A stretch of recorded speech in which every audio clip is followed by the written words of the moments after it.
was a golf enthusiast, and Shirley was an avid writer and artist, and she loved completing crossword puzzles. In his earlier years, Russell was a successful businessman who owned several Hardee's restaurants in Atlanta until his retirement in 1994. After Russell stepped away from work, he moved with his wife to Eaton in Georgia, where the couple built a $1 million home in Reynolds Plantation's Great Waters subdivision on a wooded lot overlooking Lake Oconee. The home was on a cul-de-sac, and Russell and Shirley had total privacy to go along with their breathtaking view of the water. Life was good. The only mistake that Russell 88 and Shirley 87 made was believing that their mansion was a fortress that would keep them safe until God himself decided to call them home. While some places in the northeast were still dealing with cold nights and chilly days, the air was already warm and humid in Georgia. Georgians were already swimming in their backyard pools, and it wouldn't be long until visitors swarmed Lake Oconee. It was one of the best times of the year to visit.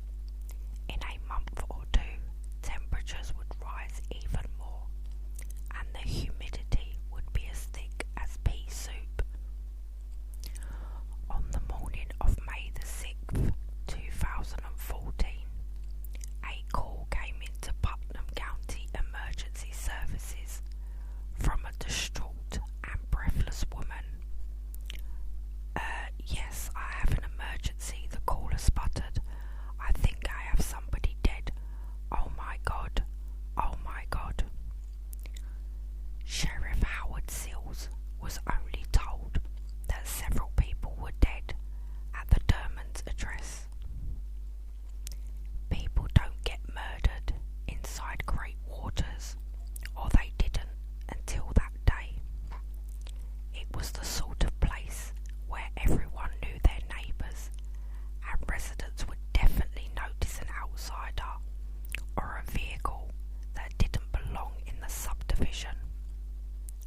The gate at the entrance of the neighbourhood was intended to add another layer of safety, or to at least add to the illusion of it. Upon his arrival, Sills and police officers cleared the 4-bedroom, 5-bathroom home, finding that the perpetrators were no longer inside. The investigation officially began. The house was immaculate. The only things out of place appeared to be the Dermonds' unmade bed and one of Shirley's incomplete crossword puzzles on the kitchen table. But in the garage lay the headless body of Russell Dermond. Sills said there was no sign of a struggle. It was obvious to me that the decapitation had been done post-mortem. If you've ever seen an arterial wound, it spurts blood everywhere, and we didn't have that here. Whoever killed Russell had placed towels around the pool of blood surrounding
was doing and took his time.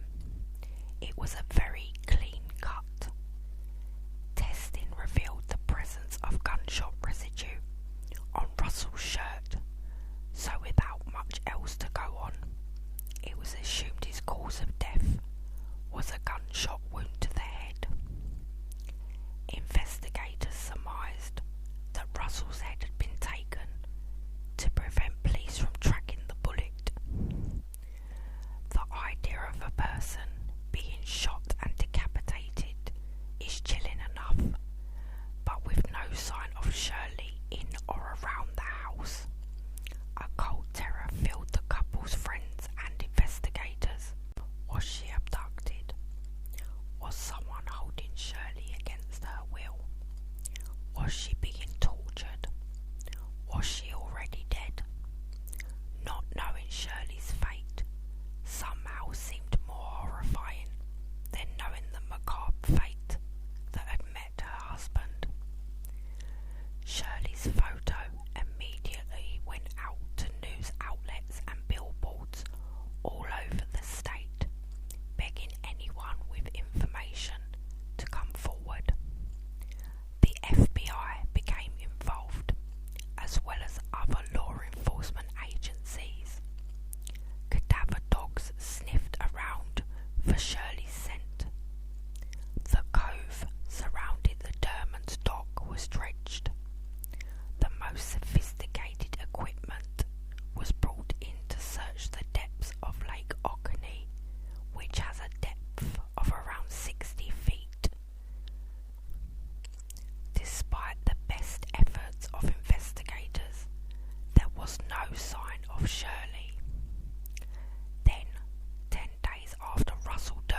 no sign of a struggle. Investigators have focused much of their attention on Russell and Shirley Dermond's wealth. Before Russell owned 19 Hardee's franchises in Atlanta, he had been an executive for a clock manufacturer in New York. When they died, Russell and Shirley had a net worth of about $1.5 million. They lived comfortably and had plenty of toys to show for it, but they weren't obscenely rich, and they didn't go out of their way to flaunt their wealth. They didn't keep valuable art or hoards of cash in their home, but that doesn't mean someone didn't assume they kept such things in the house. It's possible the Dermonds came home or woke up and disrupted a burglary. The killer or killers threatened the couple with extreme violence if they didn't cough up what they wanted, and upon realising no such loot existed, they then killed the couple in a rage. That's what the detectives think anyway. Sills told a newspaper, "I still think it was some sort of extortion, robbery of some sort, that the Dermonds didn't have access to something that somebody wanted. I still believe there's more than one perpetrator involved, and I still believe that Shirley Dermond wasn't murdered here at her home, but most importantly, I still believe that somebody knows about this and they need to tell us. One thing seems pretty obvious. This crime was up close and personal. It seems that whoever killed Russell and Shirley was severely pissed off. Maybe the killer or killers were angry about something much more personal than a lack of stealable items in the home. Maybe someone had held a grudge against the Dermonds for a long time and finally had the chance to act on their hatred and anger. Everyone who knew Russell said he was a stand-up guy, not someone to circumvent the law or defraud others. No one could think of any unpaid debt he may have had or of any shady past business dealings, but that doesn't mean those things weren't hiding in the shadows. Still, if that were the case, surely investigators would have uncovered them by now.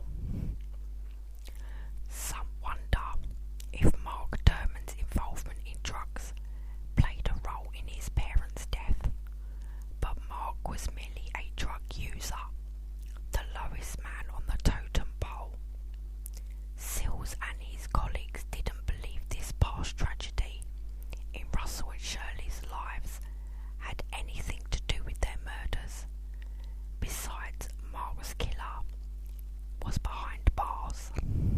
If Russell and Shirley Dermond weren't murdered over money or a personal grudge, then why would someone go to such great lengths to take the couple from their home, kill them elsewhere, dump Shirley's body miles from the Dermond home, and either take or dump Russell's head?